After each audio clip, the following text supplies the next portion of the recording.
Hey guys, welcome back. We are doing a mid-June garden tour. I owe you the May, and there's reasons for that. Unfortunately, we had wonky weather here in New York, zone 7B. So a May tour unfortunately wasn't in the books for us since we weren't able to put anything in because it just kept going down, up, more cold than warm or hot. Like spring was just not springing here, but here we are in the middle of June and we are having beautiful temperatures, 80s as highs, lows about 65 at night, 67. So we're going to walk through here because I want to documentate how this year has been for us, where the plants have been in June, and how will they look when I come back in July, because we will be away from the garden for a week, and hopefully my garden hand does their job. So starting off right here, as per usual, coming out the door from the back, the basement, here we have what I like to call the U bed. Probably not shaped in a U, but that's what I call it. We have our cherry tomatoes here, and they are finally doing something. They have a lot of flowers in them. I haven't seen the actual formation of tomatoes, but my husband has stated that he has. We have a bunch of cucumbers here. This year I chose to plant a lot of the ones that have like mainly or only female flowers, so we don't have to rely on our pollinators, because last year I didn't see that many bees, and this year it's looking about to be the same. So they are intertwined, and guys, don't come at me. I have to prop these up. I have to stake them, but just haven't been able to get out here yet. And I have to start training the cucumbers if they haven't trained themselves up the beautiful trellis that we have here. Moving on this way, in the middle of the bed I don't have anything, because once this foliage of the cucumbers comes up the trellis, it really just shades this area. So I'll see if I want to plant something there that likes part and part. We have more cucumbers over here. The cucamelons are going gangbusters, as they do every year, to the point that it's all the way over here and vining up on my next bed. I have a tomato over there. I don't know if you guys can see it. There it goes. It went blurry for a little bit. And some grapevines that I purchased, and I didn't give them a benefit of the doubt. So who knows? They might not be doing good. But we do have cucumbers. Last year was not a good cucumber year, but it seems like this year I might just be able to eat my first one really soon. So wrapping around over here, this used to be the raspberry bed. My husband removed the raspberry bed from here, or the plants, and now it's a tomato garden.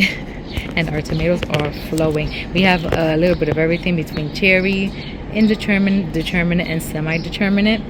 The determinates are starting to grow on me because they only grow to a set height. The only thing I really don't like is that they produce all the tomatoes in one flush, which honestly that can be a wrong statement, because last year we had a bad tomato year and we cut them down and they regrew and gave tomatoes. So we're talking about determinants. They're not supposed to do that, so I don't know.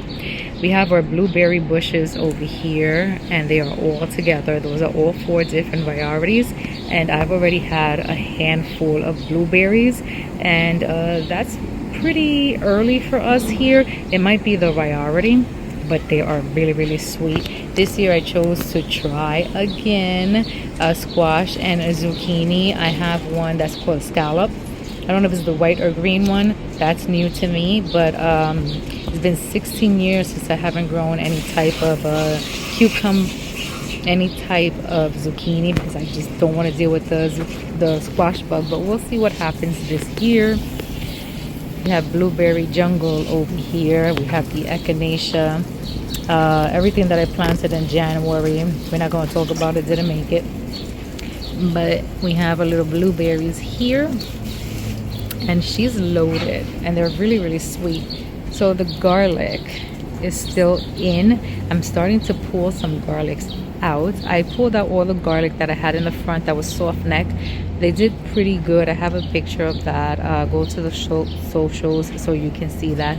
We have 2 beds of garlic here. My hard neck garlic, like the ones like elephant and stuff like that, didn't do well. I think I had a rodent actually dig them up, and that's why it is what it is. If you see that the plants look wet, my husband's currently wetting them, so there's like splashback and stuff. So we'll rinse them out or cut the lower leaves off. I think we're at that stage. I have 2 eggplants over here. I have 1 or 2 more, but they're in the front garden.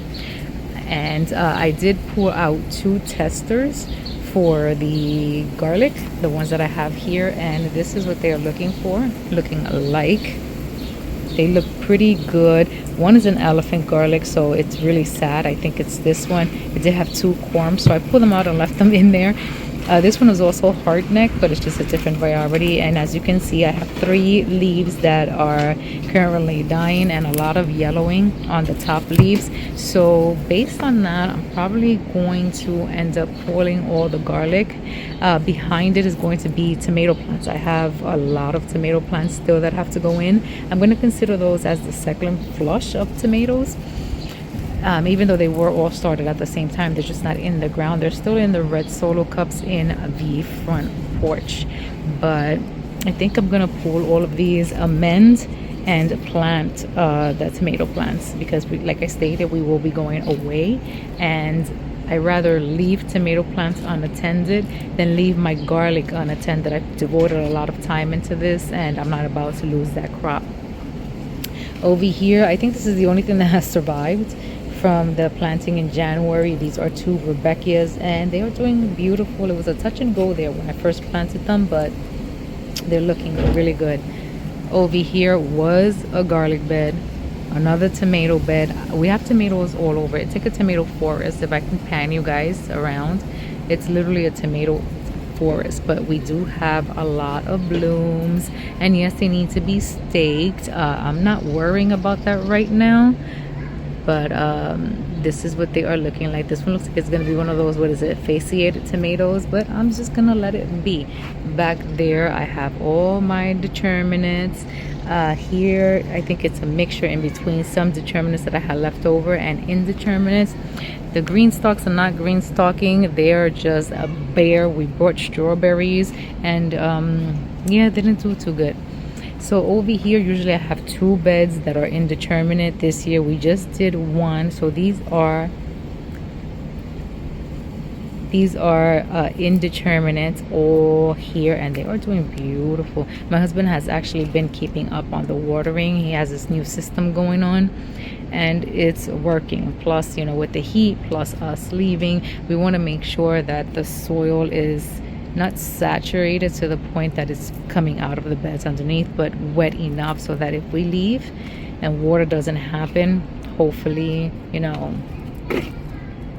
I don't have any perishing of plants. You know, God will hopefully take care of them with the sky. Over here is where the raspberries came.